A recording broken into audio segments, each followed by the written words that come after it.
Morning everyone, thanks for joining us this morning to learn about the Nationwide Caravan Loan Scheme. My name is Aoife Foley, I'm the Community Education Worker with National Traveller MABS. I won't keep you too long this morning, I'm just going to go through the background to the scheme, the terms of the scheme itself, and then outline why we need the help of the local MABS offices. There will be space for questions and answers at the end of the session, but feel free to raise your hand with the button at the bottom of the screen or call out as I'm going through the slide deck if you have a question. I've given everyone speaking permissions, so you'll be able to do that. But if I could just ask you to mute yourselves for the moment, as we're just getting a little bit of feedback and background noise, and we'll make a start. Is that okay with everyone? Perfect. So the background to the Caravan Loan Scheme. So the scheme of loans and grants for the purchase of caravans by travellers has been in operation since 2000.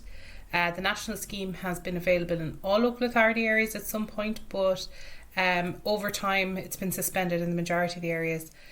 So prior to COVID, there was no loan scheme operating in that year. The Housing Agency reviewed the scheme in 2017, and then the Department of Housing, Local Government and Heritage, in consultation with the National Traveller Consultative Committee, drafted a new scheme to replace the old one. And that new scheme was piloted between July and December of 2021. It was called the Pilot Preferential Caravan Loan Scheme. And that scheme ran across a number of different local authority areas. So I suppose the first bit is that the current scheme, the Nationwide Caravan Loan Scheme, comes from that. That's where they all come from. But the first thing I just want to address is why do we have a caravan loan scheme? So for travellers living on a halting site, they're provided with a bay and a day unit. That's what they pay their rent for. They pay bay rent and rent of the unit. A day unit is a small hut, kind of like very small house shed type structure, depending on where you are, that has a kitchen and bathroom facilities. Travellers have to finance their own bedroom accommodation, so that is the mobile or the caravan. Just for that little piece of background to have. And as well, National Traveller MABS were not endorsing the scheme because the previous pilot in 2021, that hasn't been evaluated yet. And we're also of the opinion that a caravan rental scheme would be a more appropriate way of ensuring that families living in poverty can access energy efficient mobiles suitable for year-round living. And while we don't endorse the scheme, we do want to support the traveller community in understanding the scheme and ensuring that any travellers who apply for the scheme are supported in the decision making around taking out the loan and sustaining their loan repayments.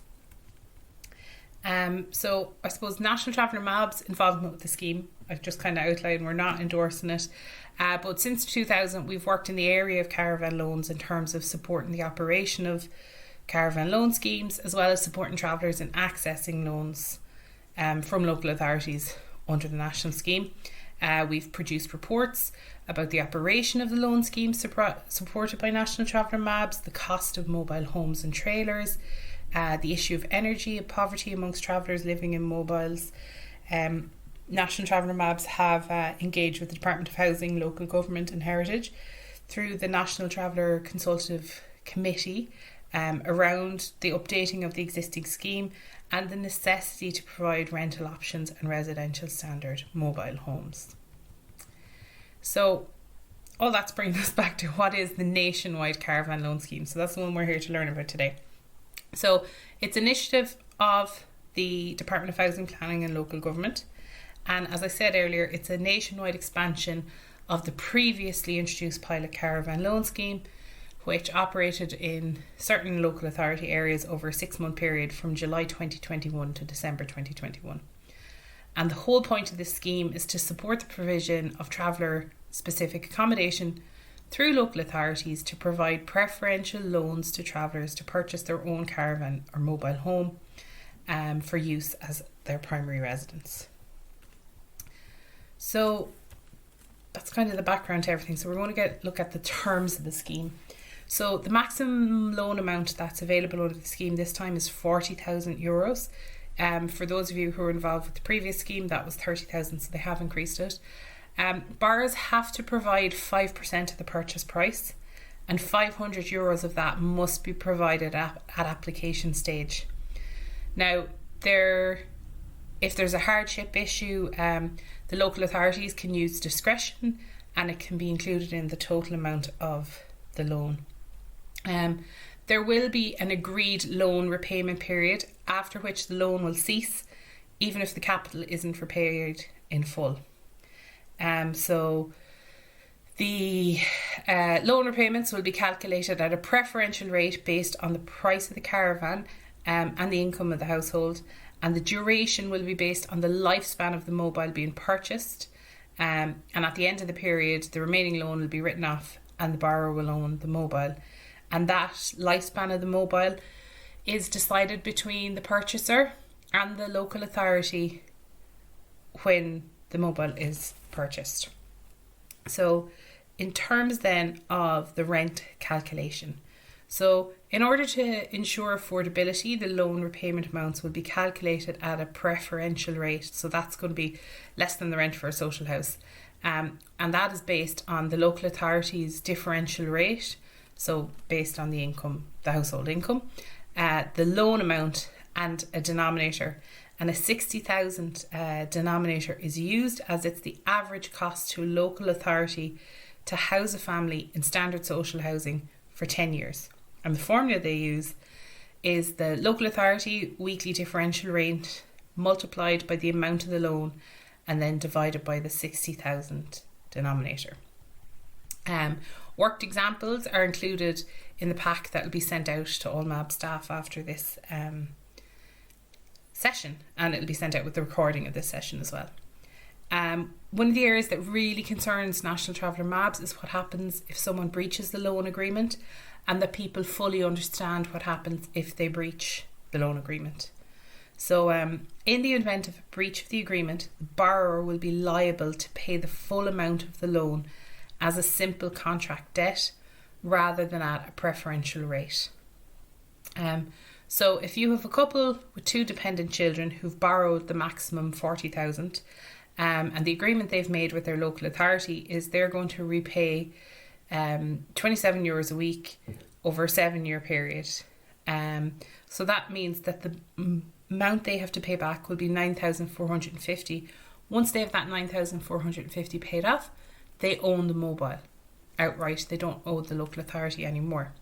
But if they default on that loan for 9,450, they become liable for the full €40,000 that's been borrowed, and not just the 9,450.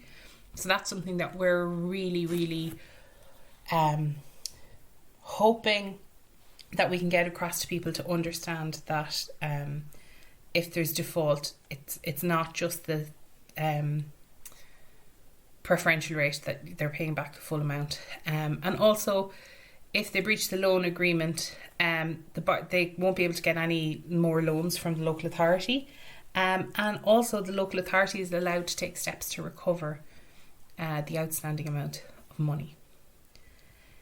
So it's a pretty serious piece, and it's really important to us that travellers understand, fully understand what's going on there.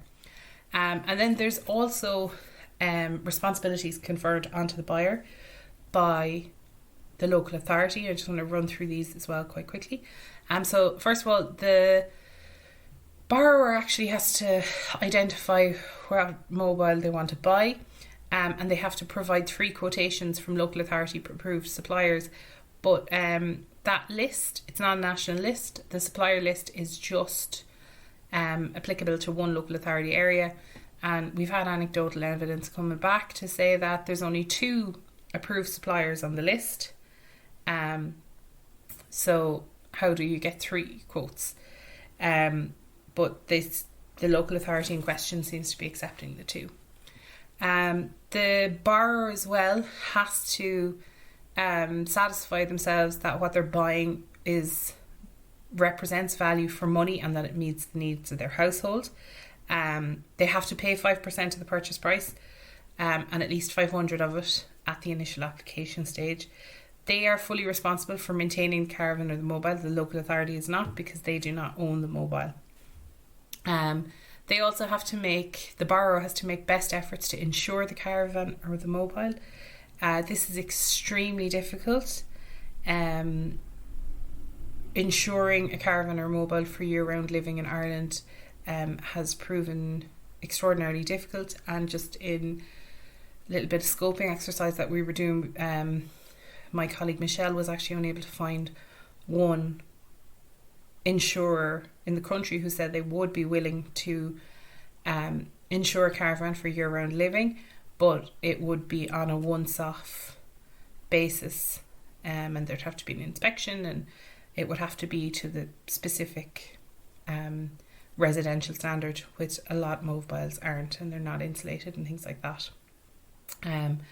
So then the last two pieces then are providing information about income details to the local authority to figure out the loan repayment, which is straightforward enough, and then to be consent to the mandatory central credit register, the CCR inquiry, as part of the credit assessment process. And that's something that they may need to have explained to them and to be walked through how it works.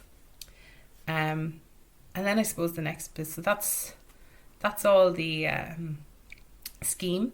So the next bit is why do we need the support of our local MABS? And really the biggest part is helping families understanding the terms of the scheme is going to be one of the biggest thing. So we know anecdotally from the previous loan scheme that ran last year, in certain areas more people applied for the loans than loans were available.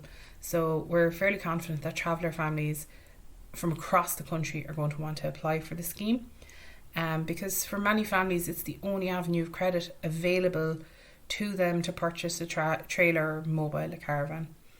And the loan amount is substantial, so the families are going to be undertaking a large loan relative to their own income. And the terms of the loan ensure affordable repayments, in that the loan repayment amount will be calculated based on their income. And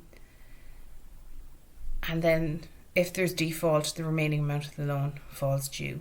The terms of the scheme are complex, so it's really, really important that all applicants fully understand what they're undertaking when they're entering into the loan agreement, and that they are being provided with all the information and understanding so they can make an informed decision.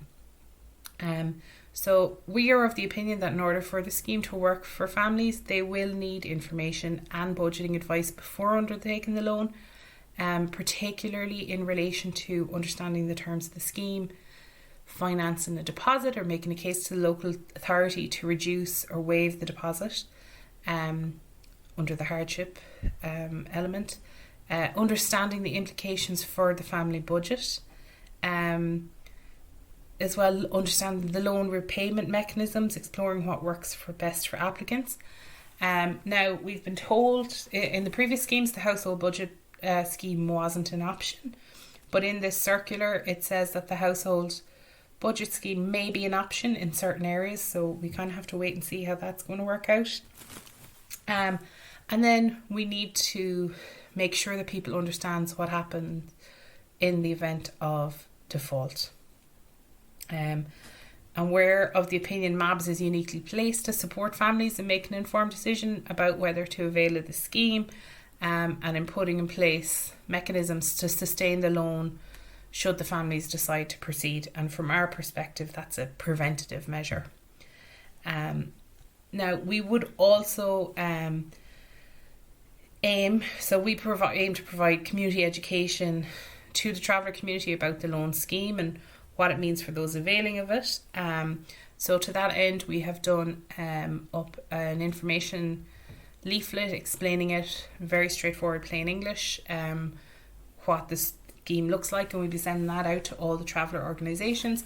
And we're also creating a little video that can be shared so people can learn about the scheme. And we'd like to work closely with each MAB service in the area. So like if there's queries coming in, it'd be great if you could let us know about, even just to drop an email, If there are things, if you can see a need in your area for community ed on this particular topic or on other topics, you can come back to us and let us know. As I said, we're really looking forward to working close with everyone, and feel free at any stage to reach out and contact me if you have questions, if you have queries. Please do contact us. That's what we're here for.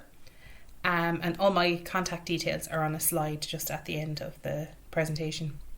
And again, I know I've already said it, but while we're not endorsing the scheme, we do very much want to support the traveller community on understanding the scheme and ensuring that travellers who apply for the scheme are supported in decision making around taking out the loan and sustaining their loan repayments.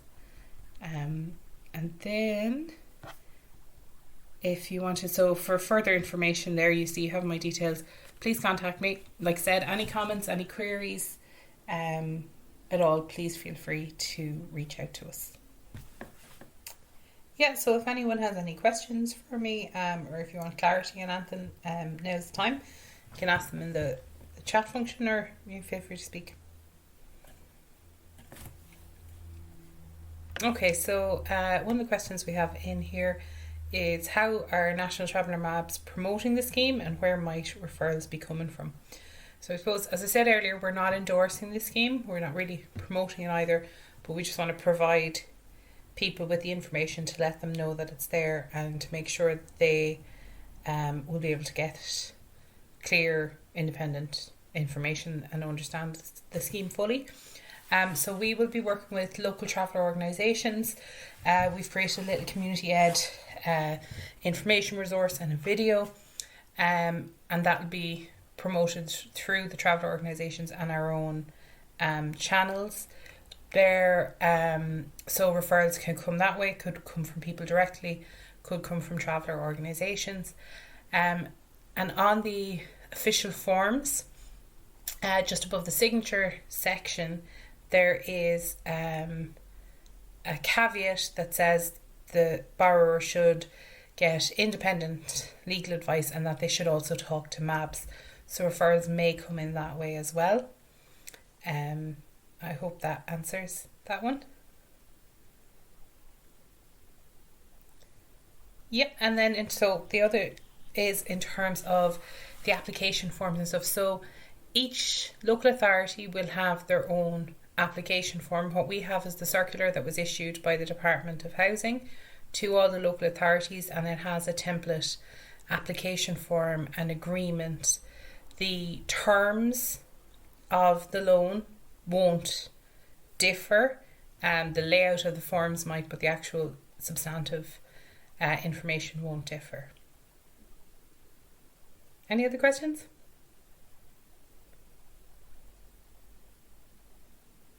No? Okay, that's great.